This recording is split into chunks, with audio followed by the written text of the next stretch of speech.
Uh, Hello, everybody, and welcome to Kangaroo English. I'm Christian, and this is a live English class. Um, I am here today to answer any questions that you have about the English language, grammar, vocabulary, pronunciation, and culture, whatever you want. Um, I hope that you are all well. I hope that you are all happy, having a good day. It's a beautiful sunny day here today, um, because recently we've had a lot of rain, and it's really good to see the sun. It makes me feel happy. The sun, it's good. Um, the sun contains vitamin D, and your body absorbs the vitamin D, and it makes you happy.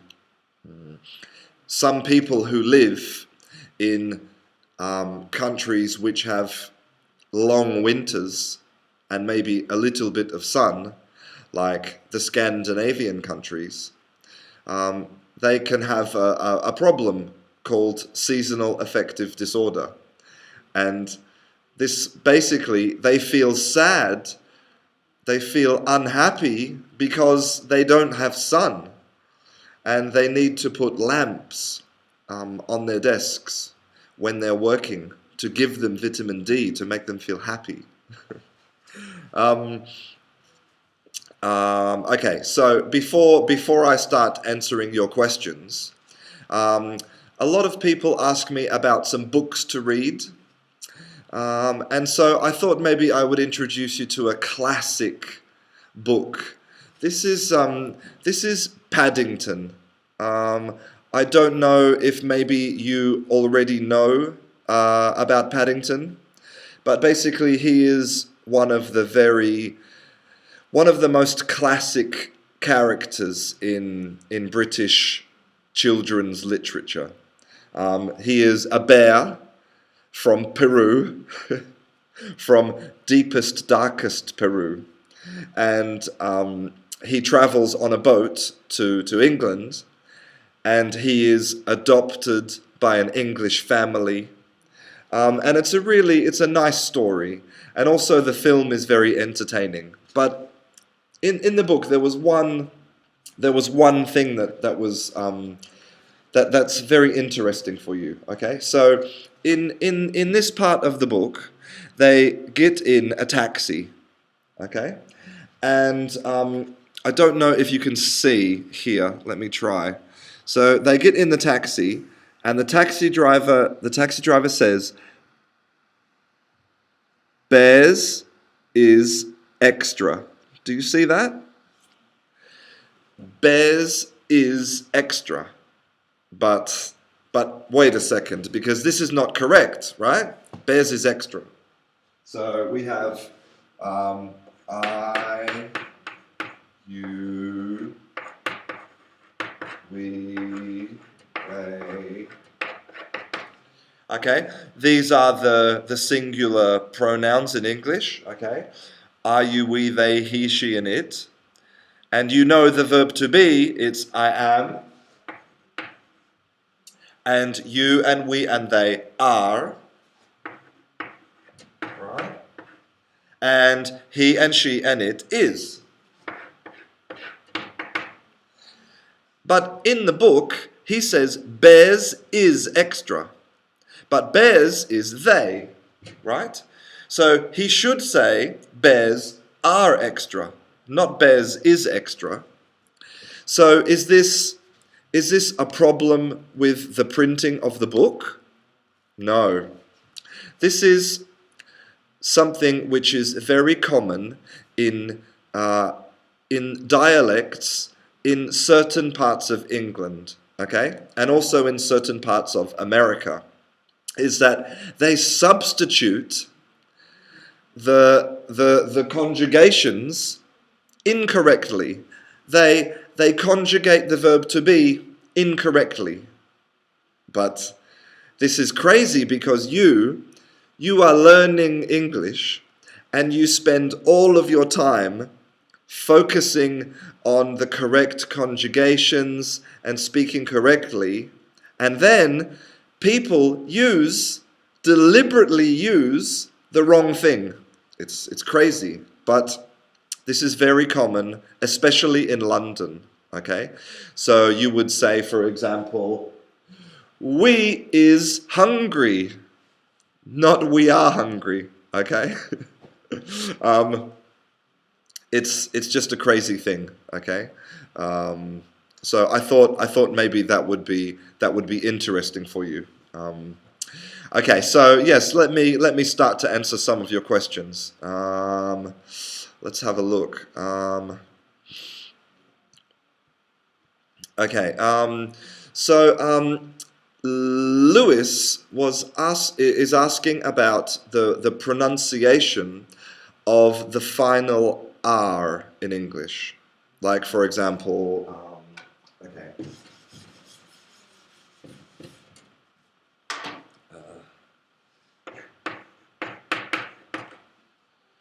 Later and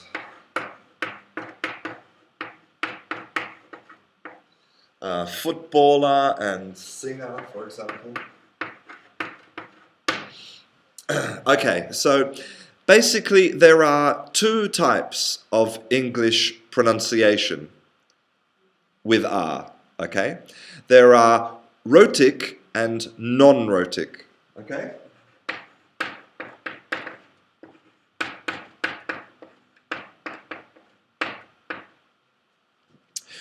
Rhotic basically means that you pronounce, very clearly you pronounce the R, okay? Here. But non-rhotic means you don't pronounce the R, okay? And so British English is non-rhotic, but American English is rhotic. That is the United States of America, not the continent of America, okay? So yes, US English is rhotic, British English non-rhotic. So, for example, in Britain, in this situation, we substitute the okay? We don't pronounce it, okay? We substitute this for the The pronunciation is later, footballer, and singer. And you can see that my mouth, I don't produce the R, okay? The R, is when my tongue curls like this. Okay? It doesn't touch the roof of my mouth, it curls like this. But in British English, I don't say this. I say ah. Ah. You see my tongue is flat. Ah. So later. You see my tongue flat. Footballer and singer. Okay? But in American English, yes, they would curl the tongue at the end. So they would say later. Later. Footballer and singer. So if you want to sound more American, you can pronounce your R, okay? And if you want to sound more British or Australian or South African, then you can eliminate your R. And the crazy thing is that in Old English, we always pronounced the R. So this means that American English now is more English than British English. Crazy. Okay. Okay. Ishak wants to know the difference between fill in and fill out. Okay.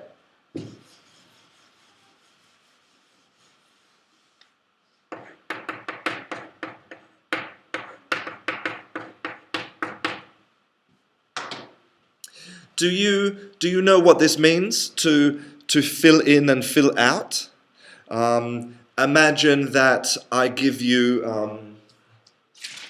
I give you some paper, and you have to write your name and your address and your telephone number, a form.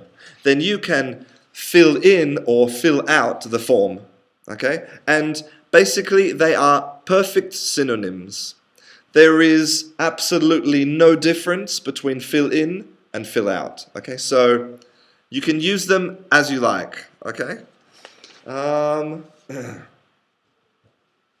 Today, I am going to try to answer every question. I don't know if it's possible, but I'm going to try.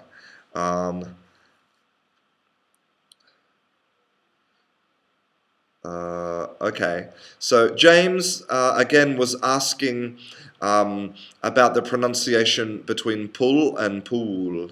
Okay, so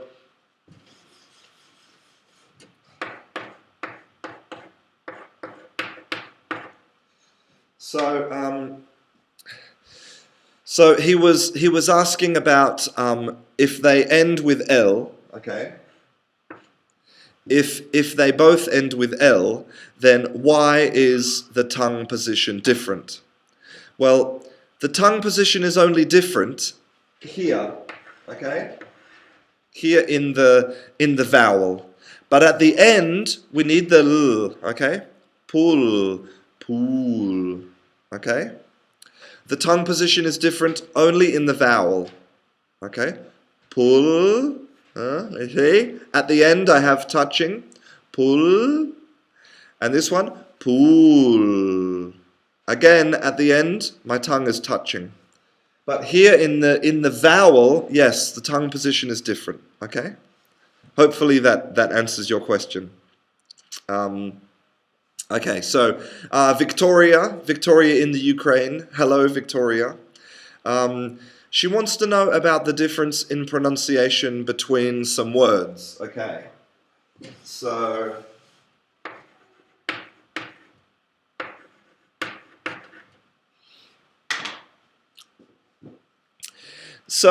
I don't know if you watched my class about practicing pronunciation, but if you did, you will know that it's very important to have the correct physical position, okay?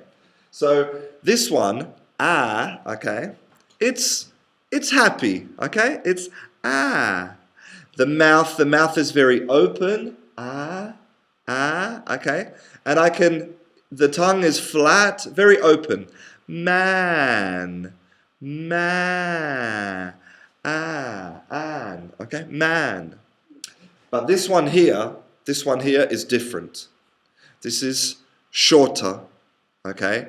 And look at the mouth position. Eh, eh, eh. Okay, so again, the tongue is flat, but the mouth is a little bit open. Okay? Eh, eh. Men. Okay? So, man. Look, very open. Man, men. Okay? So, it's a case of the mouth opening more. Okay? Another one. Okay.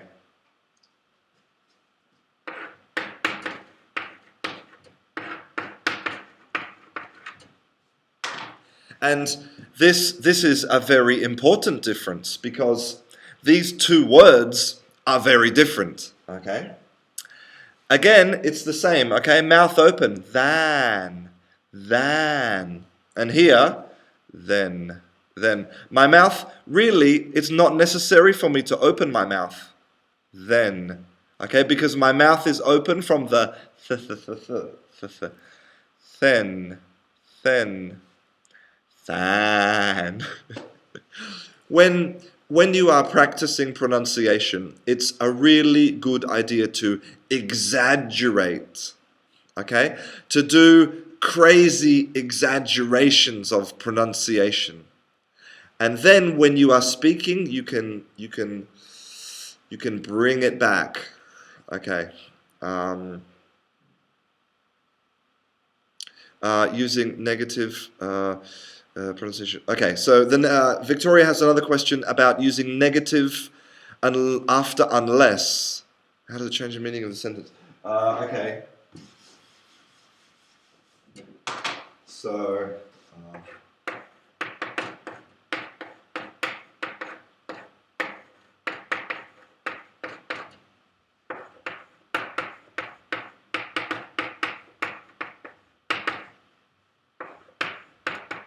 Oops.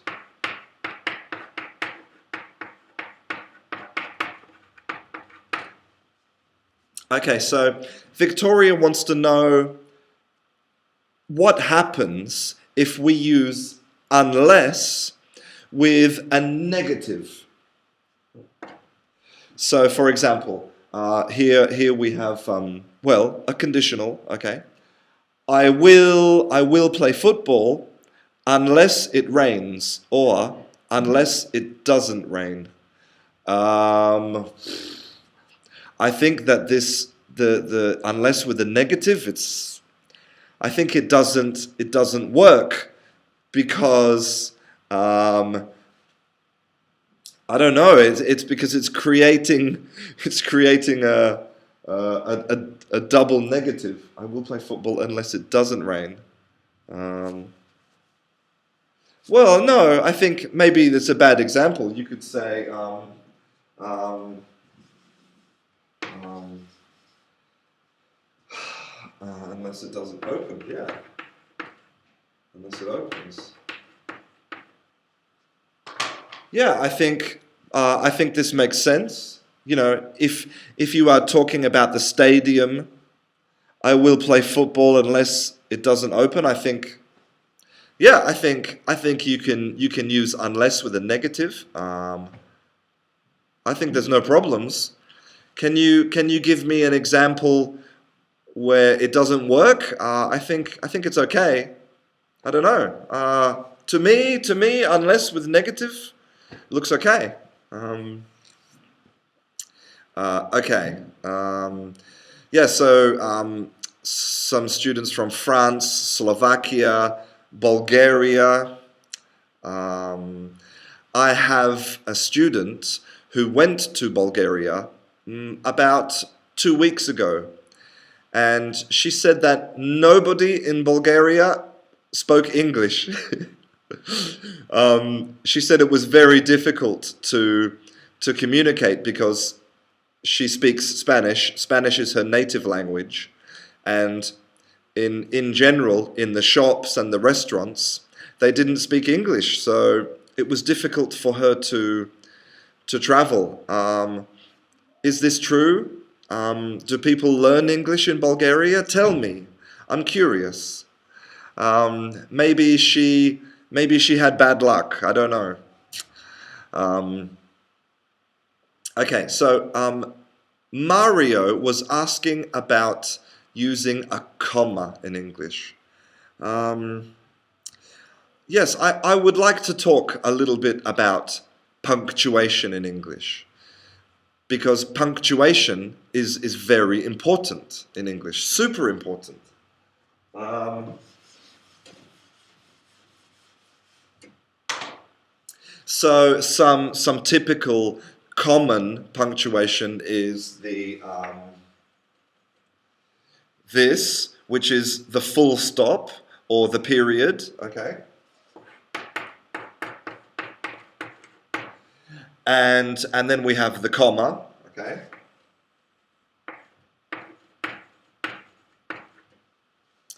The comma, and then we have an exclamation mark.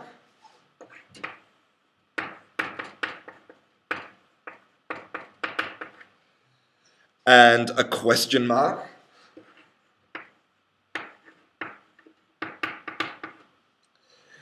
And we have an extra one, okay? And this is a combination of the question mark and the explanation mark, okay?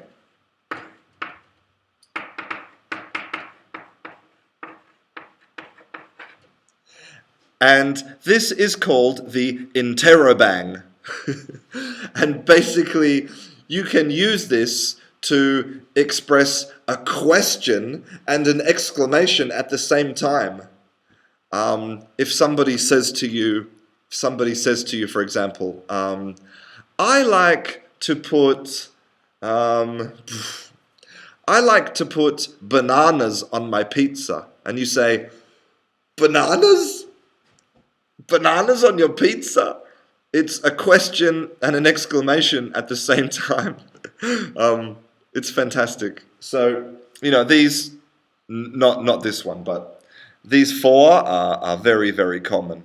Okay, the full stop, the comma, the exclamation mark, and the question mark. Okay, now, to me, the most beautiful explanation of punctuation in English, the perfect explanation is that punctuation is the traffic lights of language. Traffic lights, green for go, red for stop, and orange for slow down. Okay? When I am reading your text, the punctuation marks, they help me. Okay? You use them when you are writing, okay? You use them to help me, to indicate when I should stop, when I should slow down, or when I should go quickly, okay? So they are very, very powerful. For example,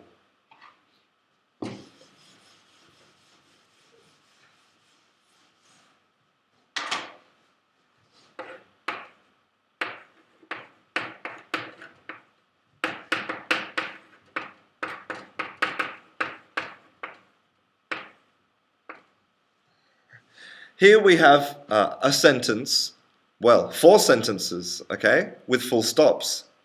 Now, isn't it true that when you read these 4 words, it takes a long time? I really like pizza. Because you know that when you see a full stop, you slow down, right? But also a comma. A comma is very powerful, okay?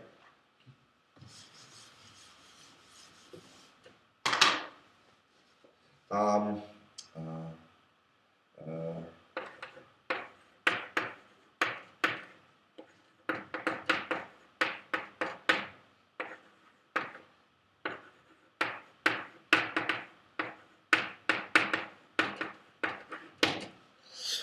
This is a beautiful example of the power of punctuation. Okay? So here we have a sentence.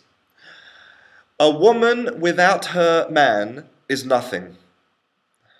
A woman without her man is nothing. Okay? So I could put a comma here, which means that a woman without her man is nothing. If she doesn't have a man, she is nothing. But what if I put the comma here? A woman without her, man is nothing. It completely changes the meaning of the sentence. Okay? Now it means that a man is nothing without a woman. So punctuation is very, very powerful. Okay? And I would like to make a class about this soon, because, for example, the hyphen is very interesting, but I'm not going to talk about the hyphen because I want to answer all of your questions. Okay, okay.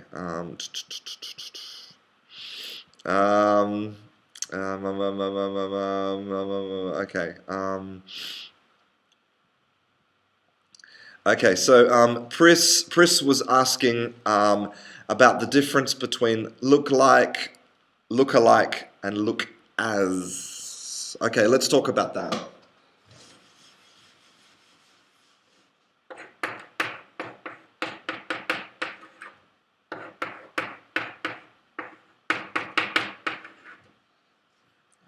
look alike, and look as. Okay, so look like. We know because we are very good English students. We know that like is to make comparisons, right? To make comparisons. So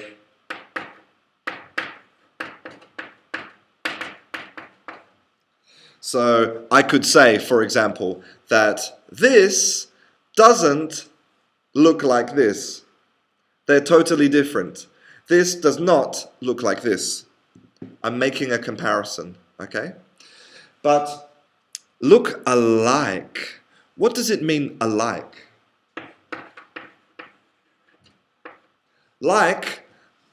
Alike means the same, okay? The same. For example,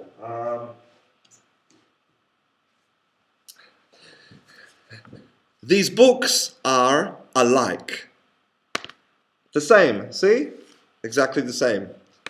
They are alike. They look alike. Okay? And look as, well, this is not complete. You cannot say that, for example, this looks as this, or this doesn't look as this. We need to have the complete comparison structure. So, for example, look, I only have a tiny piece of chalk. Okay, look as as. Now, this is the complete structure, okay? So, for example, this doesn't look as expensive as this. This is not as expensive as this, okay? This is as something is a special structure to make comparisons, okay?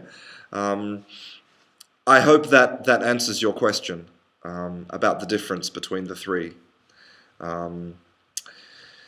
Okay, a question here from I don't know if your name is Vinci or Vinci. Vinci Grigorov. Are you Russian? It's a very you sound like a Russian gangster. Vinci Grigorov. Okay, he wants to know about to have something done. Okay, this is a special type of passive construction. Okay, so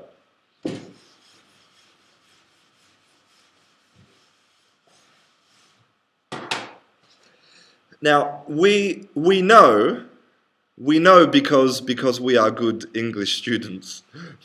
We know that the passive eliminates the subject of the sentence, okay?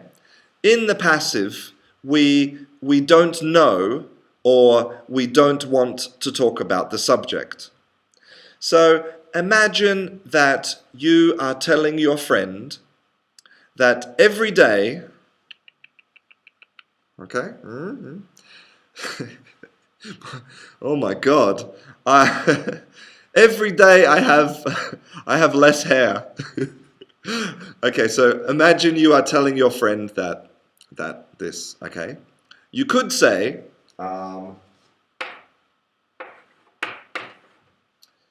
Bob is the name of your hairdresser, okay? You could say, Bob cuts my hair.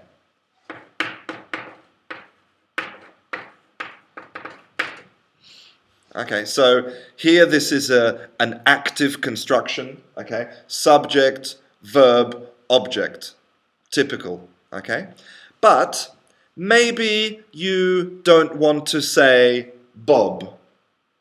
You don't want to say Bob, okay? But you want to tell your friend that, okay? So we use the construction to have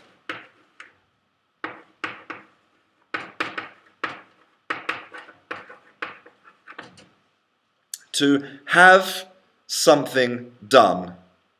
Okay? And it's the passive. So you can say, I have. Okay, this is obligatory. I have. Now, what do you have done? You have, what is the thing? The thing is your hair, okay? I have my hair. And then we have the verb in the participle, cut. Now, you could, if you wanted, similar to the passive, at the end you could say, by Bob, okay? But normally we don't put Bob at the end, because if we wanted to say Bob, then we wouldn't use this construction, okay? But maybe you want to say, I have my hair cut every week, or I have my hair cut at 3 o'clock, okay?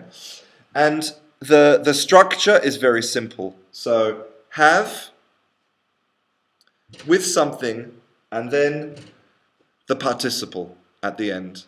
Because it's similar to present perfect, okay? But it's a special construction. Hopefully that helps you to understand about to have something done, okay? Okay, let's have a look. I forgot to say before that I have created a group on Facebook, okay? The Canguro English official group. You can find a link somewhere. I will put a link, okay? And in this Facebook group, you can ask me questions, and I will reply with a video, okay? Because sometimes you have questions, and there's no live class. So if you want, join the Facebook group, and I'll answer your questions, okay?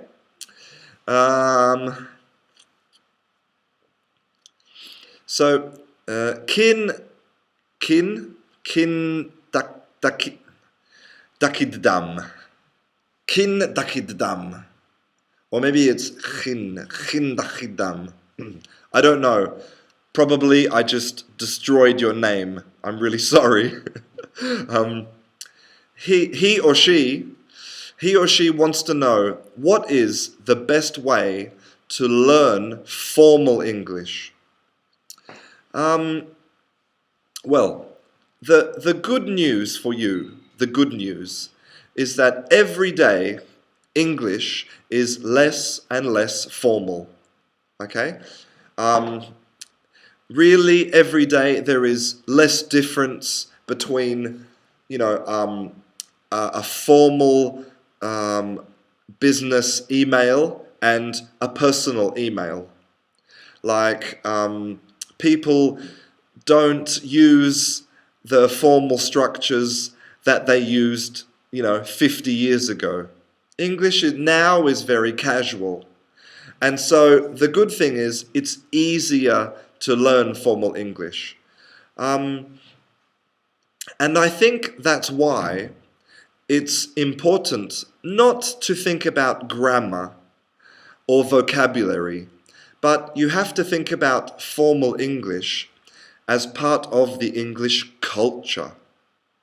Okay? Sometimes it's not language, it's a cultural convention. For example, I had a class yesterday with some business students, and we were having a telephone conversation in class, okay, between the students.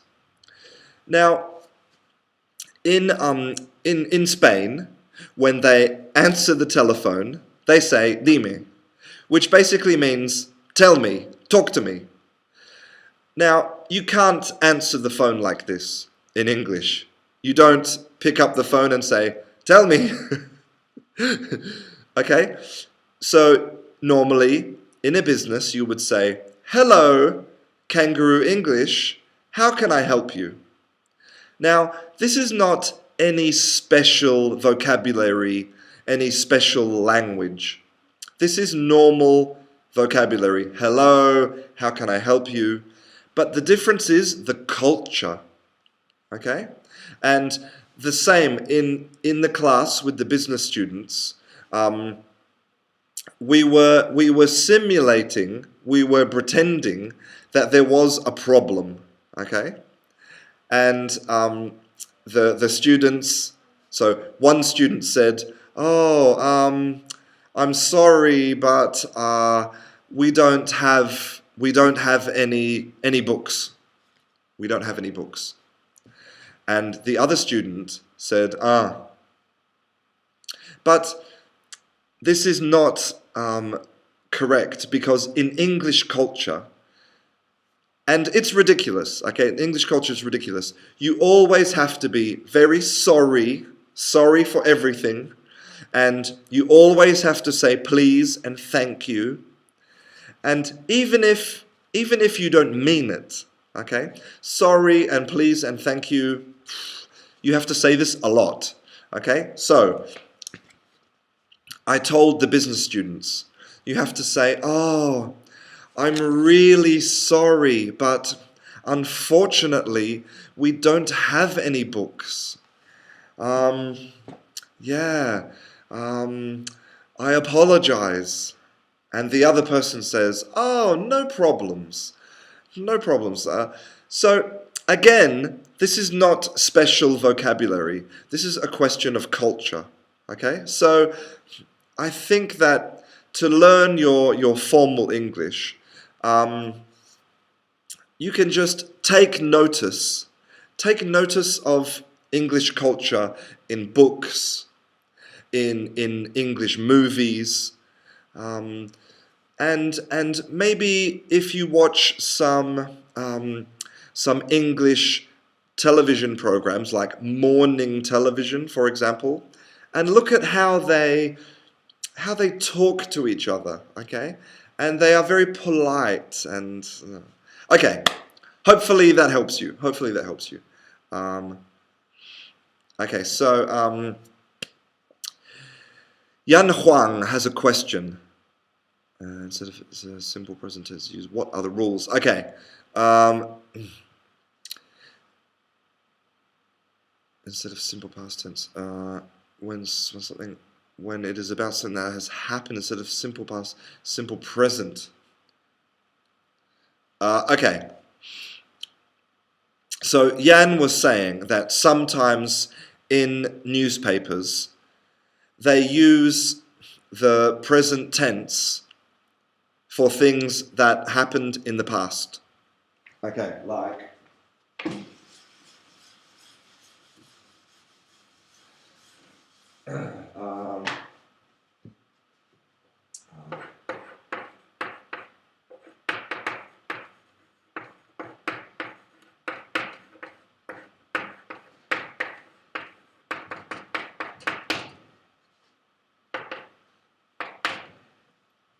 So, okay, this is a typical example. I think this is a really good question, actually, okay?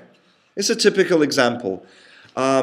Imagine that yesterday, okay, not today, not now, yesterday, the parliament voted for Brexit. And then today, you buy the newspaper, and the newspaper says, Parliament votes for Brexit. But this is present simple, okay? But it was yesterday. They voted yesterday. So why are they using present simple? Present simple is for things in general, for things that are true. It doesn't make sense. The reason is that this is a special type of English, okay? It's called headline English, because the headline is at the top of the paper, okay? And this has developed, okay, over time, because it's a question of space, Okay, um, if you have a paper, a newspaper, you have limited space to put the headline. So they developed this style, which is called headline English. Also, it's called telegraphic style, because it was invented also for telegrams. Okay, um, and basically we simplify the English. Okay, we cut words. We don't use present perfect because we have an extra auxiliary. Um, And this style is only for like headlines, reporting. You could never say this in a conversation. Parliament votes for breakfast for Brexit. You, if you said this in a conversation, you would sound like a robot, like a zombie. It doesn't make sense. Okay. Um, so the reason is, yes, to reduce the space on the paper, okay, and also it's called telegraphic style, okay. Oops, telegraphic English, because in the past, if you had a telegram, you had to pay money for every word. So maybe Parliament is 2 cents, and votes is 2 cents, and for is 2 cents, and Brexit's 2 cents, right? So if you use present perfect, then you have to pay more money because it's an extra word. So this telegraphic English, this headline English, okay, developed for this reason, for space and for money.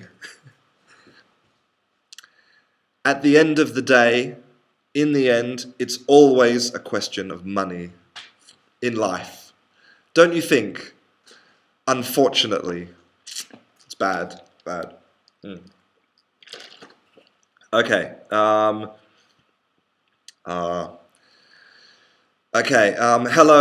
to Faisal from Algeria. How are you? Is your name really Emperor Faisal? Are you really an emperor, or is that your name? In Algeria, is this a common name, Emperor? I don't know. Tell me. Um, okay. Hmm.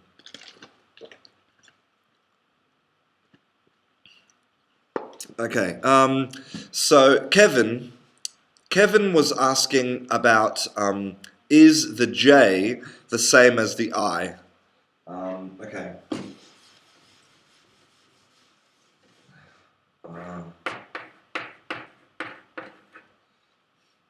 So in Old English, the J didn't exist. There was no J. We had an I. Okay.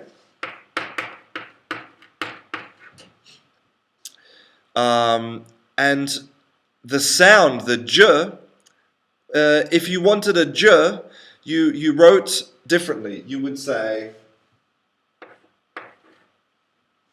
okay, this would be like J. This would be like, no. Yes, or with the D. Better like that with the D, okay? You would say Joshua. And with an I it would be Eoshua. Joshua. But now, in modern English, the J represents the sound J. Okay, J, Joshua. So it's Joshua and Eoshua.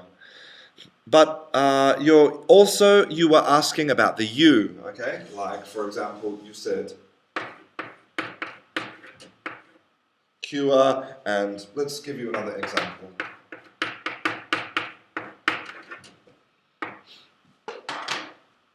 So Kevin was also asking about the U sound in English, okay? Here. Now, we have There is a little rule in English, which is this, okay? Consonant plus U equals EU. So if we have consonant and U, or consonant and U, then the sound is EU. Okay? So for example, this is Kiua, Kiua. And this is institute, institute. Now this is not always true, but it's true a lot. So generally, when you see a consonant and a U like this, or like this, then you can say EU. The other possibility is if we have words from French, where the sound is more like sh, like for example, I can't think of any examples. I'm sorry. But yes, this is a good rule in general for the pronunciation of the U. Okay? Okay. There's a student in class, and his name is written in Chinese characters, and I have no idea how to read it. It's crazy. Okay. I have a question, actually. I have a question about Chinese, because I saw this Mandarin. I think it was Mandarin. I saw this on the internet, and I don't know if it's true. But can you tell me? Tell me. I saw on the internet that this is a symbol for a woman.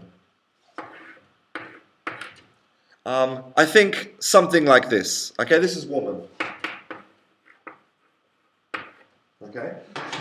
And I don't know if this is true, but the symbol for noisy is three women together.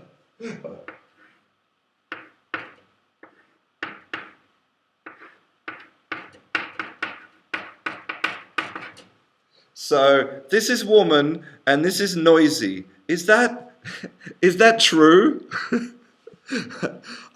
I can't believe that can be true. But secretly, I hope it is true, because that's very funny. Okay.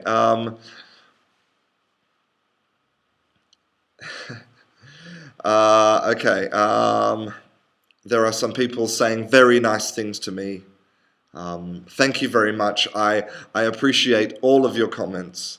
I try my best to be a good teacher. Well, speaking about this topic, what is the difference in pronunciation between the singular and the plural? Okay, so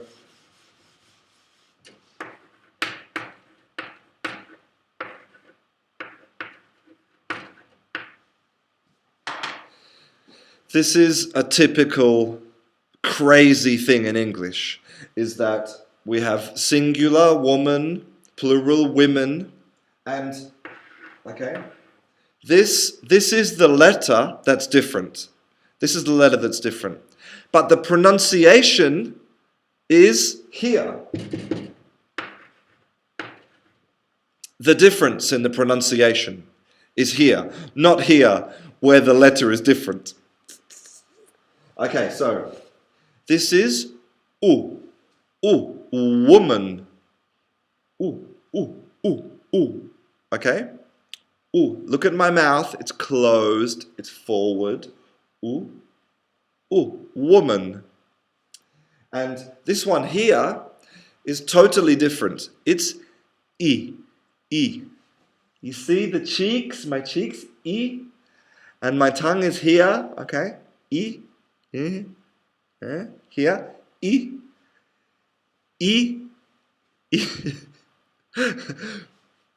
Women. women. And I can say without speaking, and you'll see the difference. Look.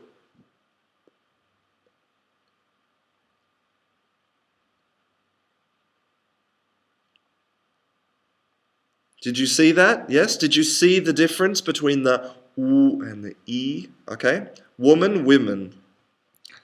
Okay. Um,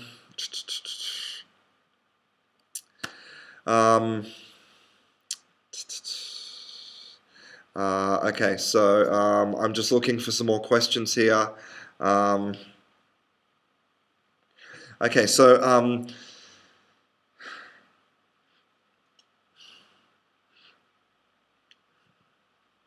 Van Long Van wants to know the difference between find out and worked out. Okay.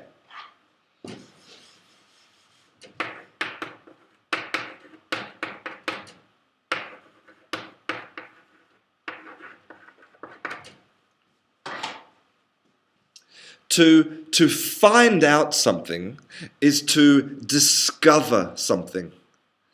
Normally, to discover something new. Okay?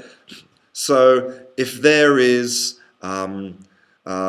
if you are a policeman, you're a police detective, and there is a murder, a dead person, you have to find out, discover who killed the person. Okay? Worked out is to talk about solving a problem. It's different. It's different because you can work out a problem with mathematics. Okay? You can work out. You can work out a problem of logic. Okay? But the difference in my example with the detective is you would find out who, okay? You would discover who did the crime, discover the person, and you would work out maybe why. Why did they do it? You need to think about it and and calculate the reasons why. Okay. Um, let's have a look at another question. Um,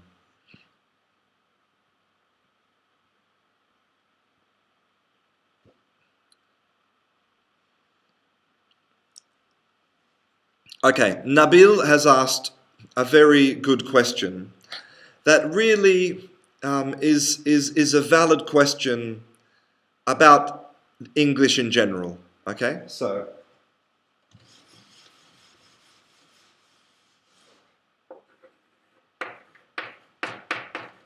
oops. Ah, I can't, I can't spell. I don't know.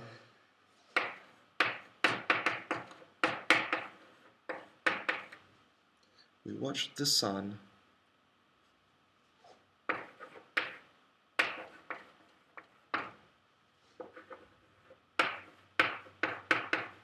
Oh my God.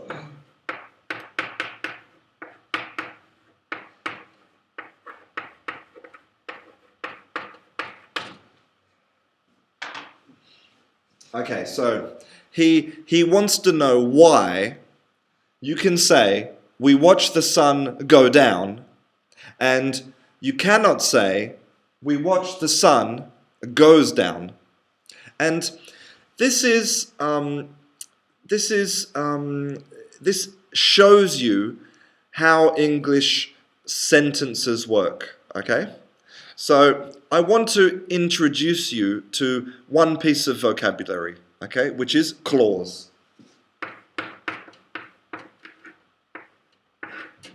Okay, a clause is part of a sentence which has a subject and a verb, okay, and normally an object. This is a complete clause. So, for example,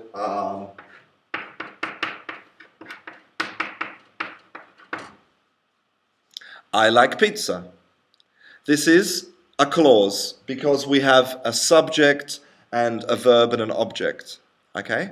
Now, in English, it is only possible to have one conjugation in each clause. You cannot have two conjugations in a clause, only one. For example,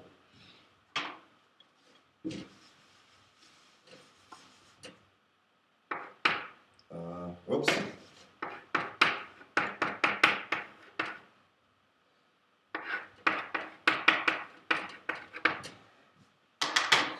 Now, imagine I want to say, he likes, and here I want to put the verb eat. Eat pizza. Okay? So here we have one clause. Okay? We have a subject and a verb and an object. But in this clause, we are putting two verbs. Okay? Two verbs. Not one, two. But we can only have one conjugation. He likes. Here is the conjugation. Look. Because in English we have the third person he, so we put the S. He likes pizza. Here's the conjugation. So here we have to use the infinitive. He likes to eat pizza. Okay? And exactly the same here, okay? We watch the sun go down, okay? This is correct because here, this is the conjugation. We watch. Here, no conjugation. This is one clause. Here, conjugation. Two conjugations? No. Okay? It's not possible. Hopefully that answers your question as to why this is correct and this is not correct. Okay? Okay. Sebastian. What did Sebastian say? Okay. So, Sebastian wants to know why Mr. Bean is here. Because he is an icon, a classic icon for England, and also maybe a classic icon for English humor, for English comedy. And everybody knows Mr. Bean, and I think everybody likes Mr. Bean. So that's why. There's not a very deep or important reason. Only that. Only that. Okay. Okay, I'm just looking for some more questions. I know that it's very boring to watch me watching this, but, well, okay.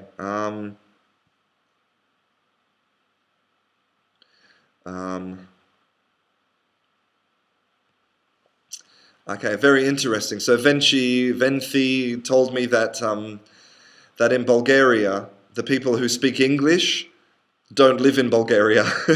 They learn English and then they leave Bulgaria. That's why my students didn't couldn't find anybody who who could speak English. Okay, so it's 2 o'clock. The class is finishing, but I'm going to answer one more question before I go, which is from I don't know how to pronounce your name. I'm sorry. Koi Kai. I don't know. He wants to know, what does it mean when you say whatever floats my boat?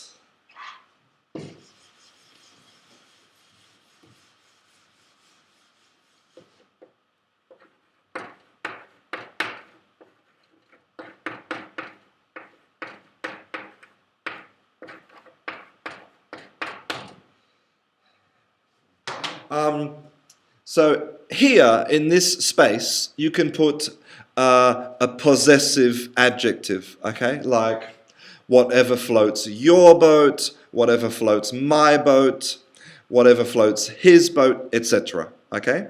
And basically what it means is whatever makes you happy. So for example, imagine if I say to you, I love, I love,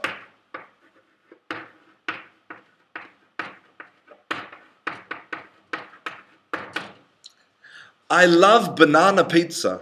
Woo! Banana pizza is the best. And you say, whatever floats your boat. Whatever floats your boat. Because, okay, here's the boat, okay? And what is very important for a boat? Water, okay, water. So if you have water, then your boat floats and you're happy, you're good because you can sail, okay? You can travel. But in this case, it's not water that's floating the boat. It's banana pizza.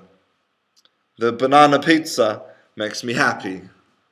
So today, I hope that you find something that floats your boat. And I hope that you have a lot of whatever floats your boat, okay? Unfortunately, it's time for me to go. It's a very busy day today, lots of classes, lots of students. And also this morning, I made a very interesting video for you about learning English with timelines. So you can watch this on Friday. Thank you very much for all of your questions. I'm sorry that I didn't have time to answer all of them, but go to the Facebook group, ask to be a member, and you can ask me whatever you want, okay? Thank you for watching. I'm Christian. This is Canguro English, and I'll see you in class. Bye.